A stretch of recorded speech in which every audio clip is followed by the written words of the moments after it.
حاولت لها تصويبه في نص الملعب. تسويبه قوية. الله على الكرة، على القطيفة، على الشباب، على القرني يأتون بأول الأهداف. عبد الله القرني أطلق القطيفة الأولى ليصلون أولا في هذا اللقاء. الله على الشباب، الله على عبد الله القرني. واحد إلى شيء. شباب القرني يبدأ. تحولت التصويبة الماضية المتابعة.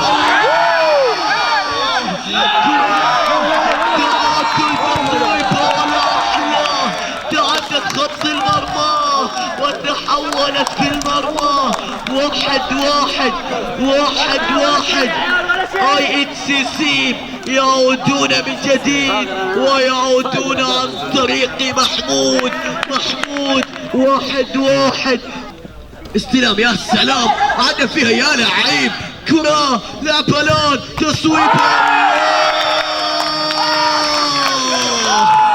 على الترميم، على الاستلام، على المرور، على الاسيست في المرمى. 2-1 الاي اتش سي سي يضربون من جديد. 2-1. الله على الاي، والله على السي، الله على الاي سي سي.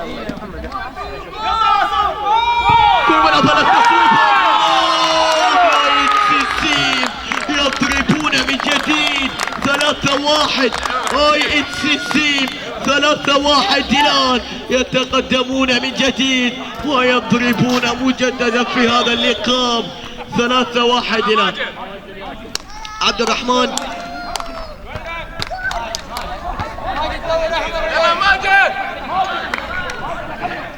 فيصل خير الان جاب الهدف الثاني والثاني في رصيده في هذا اللقاء.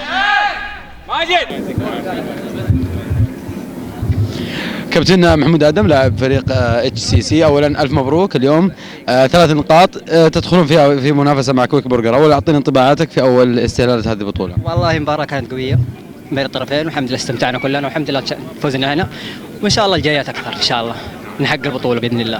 اليوم عامل الجو ما كان يعني مصعب شويه عليكم المباراه، ام ان الفريق الاخر هو اللي كان صعب المباراه؟ لا والله الفريق الثاني كان قوي والله، كان تعبنا شويتين والجو برضه له دور بس الحمد لله الحمد لله كل حال. سر تألقك يعني كثير كان يشبهك بلاعب الكويتي بعدين نزي، سر اكيد في علاقه في ادائك، في ايضا كونه قدوه لك في الملعب، صحيح؟ والله اي لاعب كذا ما شاء الله زي عبد النزي اكيد قدوه لي الحمد لله على كل حال. توعدون بالبطوله في هذه النسخه؟ ان شاء الله ان شاء الله حنجيبها باذن الله مع الفريق طبعا. مين تتوقع اليوم بعد ما شاهدت الفريق انه راح يكون فريق منافس؟ والله كلهم كويسين واللي يجي من الله حياه الله. شكرا لك. كابتن ماجد الحملي لاعب فريق اي اتش سي سي، اولا الف مبروك 3 نقاط الاولى. اليوم تدخلون في بطوله من 4 فرق، كيف ترى المنافسه؟ والله اكيد انها منافسه قويه وان الفرق كلها ما هي سهله بنقابلها، والحمد لله هذا اول مباراه والمهم اهم شيء في اول مباراه 3 نقاط الحمد لله.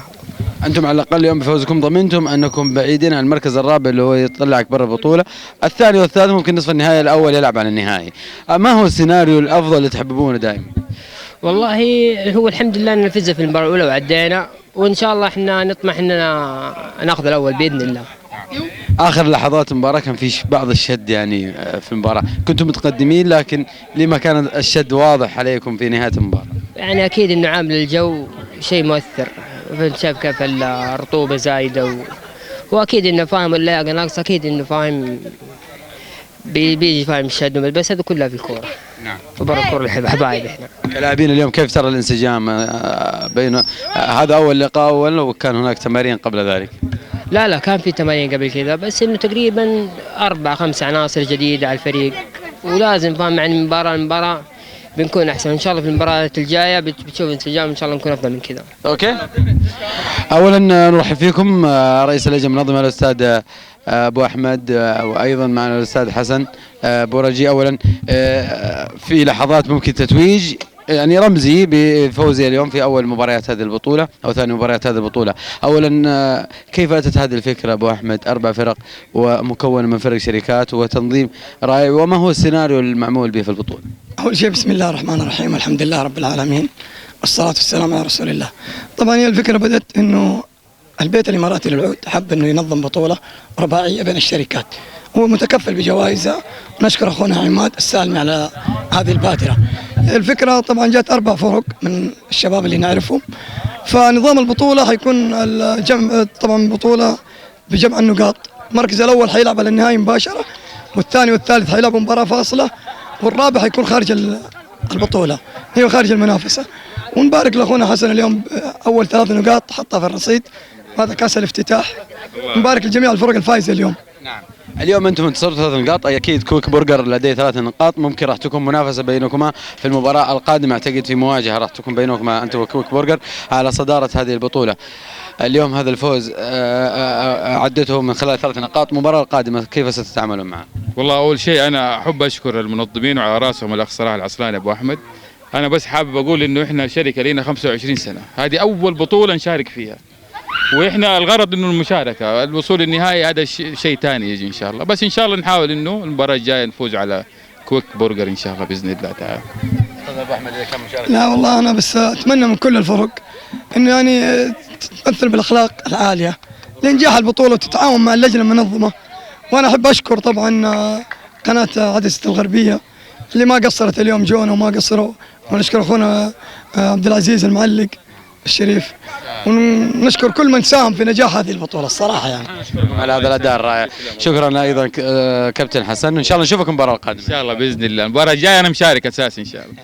شكرا حبيبي، الله يسلمك. ان تركي القرني رئيس فريق شباب القرني، اليوم لعبتم ثاني مباريات هذه البطوله في افتتاح هذه البطوله في يومها الاول. اولا اكيد انه لكم اهداف كثيره، هل الهدف من المشاركه في هذه البطوله الفوز والانتصار ام انها المشاركه والتجانس وايضا المشاركه في هذه المجموعه التي تضم العديد من الشركات؟ اولا بسم الله الرحمن الرحيم، يعطيكم العافيه وشيء لحضوركم لنا.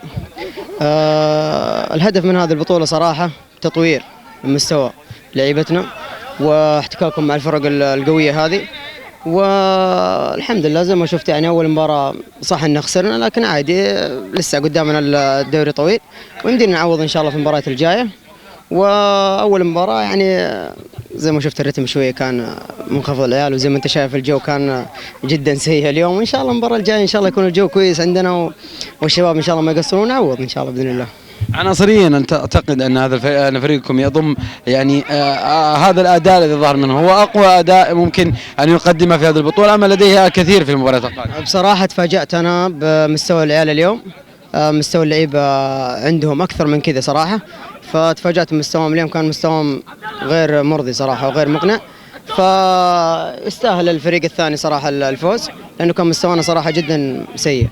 بس باذن الله متفائل جدا يعني في المباريات الجايه ان شاء الله انهم يظهرون بمستواهم الجيد ويبينون يعني الفرق الثانيه مدى قوتهم ومستواهم الجيد ان شاء الله في المباراه الجايه.